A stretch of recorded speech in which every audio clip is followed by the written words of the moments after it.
Alam mo, hindi kita masisisi. Oo normal eh. Hindi kita masisisi kung bakit ayaw mong gamitin ang tunay mong pangalan.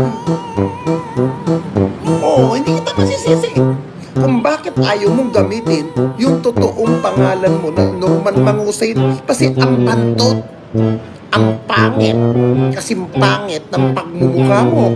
Di ba? Ang pangit pa nga ng pagmumukha mo, ang pangit pa ng pangalan mo, ang pangit pa ng apelyido mo.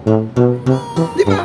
Kaya talagang kailangan mo mag-alyas na Marcos ang dinadala mo. Siyempre nga naman, Marcos medyo magandang reputasyon, maganda ang apelyido, powerful, ika nga. Ayaw nga pala, speaking of powerful, di ba ganyan ka? Ganyan ang galaw mo.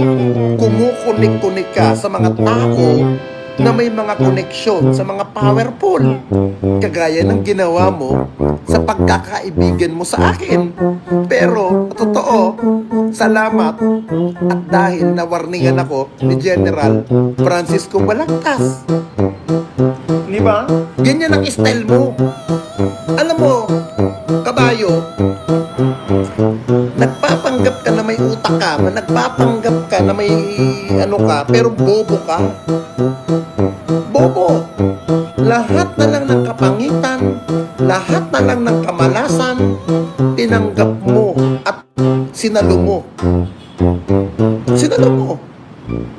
Di ba?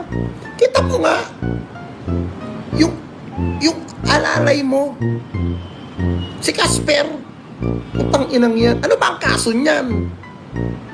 Molestya. Ano yung isang kaso ng isang tao mo na binatilyo sa droga? Oh, lahat ata ng kriminal, bit-bit mo. Di ba? Hindi mo ba matanggap? Hindi ka ba makamove on, Norman? Norman, hindi ka ba makamove on? Yung sinasabi mong kalbo, yung sinasabi mong bakla, kalbo, yun ang nagpabartolina sa'yo. Nung itinawag kita kay dating Sekretary Eduardo Anyo, napabartolina kita, yun ang hindi mo matanggap sa pagkatao mo. Ha? Kung di ka mabatanga, nakakulong ka, nagla-live ka, nagmamayabang ka pa doon sa mga live mo, yan ang hindi mo matanggap. Alam mo, makinig ka, Norman ha? Makinig ka, Norman. Makinig ka. Bakit gustong-gusto mo ang mga kalbo? Ha? Sa bagay, hindi kita masisisi dahil bobo ka. Sa bagay, kaming mga kalbo, matatalino kami. Kaming mga kalbo, matatalino, may utak, at higit sa lahat, maabilidad. Hindi mo kagaya na nagpapakilalang bilyonaryo, trilyonaryo, pero isang hampas lupang patay gutom na nangihingi ng kwarta sa mga sa mga follower.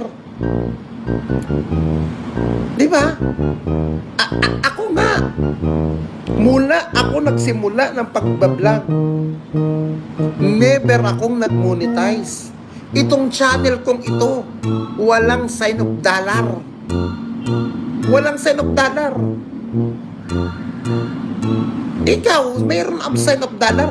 Putang ina, ilan ang follower mo ngayon sa YouTube? Tignan ko ngayon follower mo, nindot ka. Tignan nga natin yung follower mo. Ikumpara mo sa follower ko.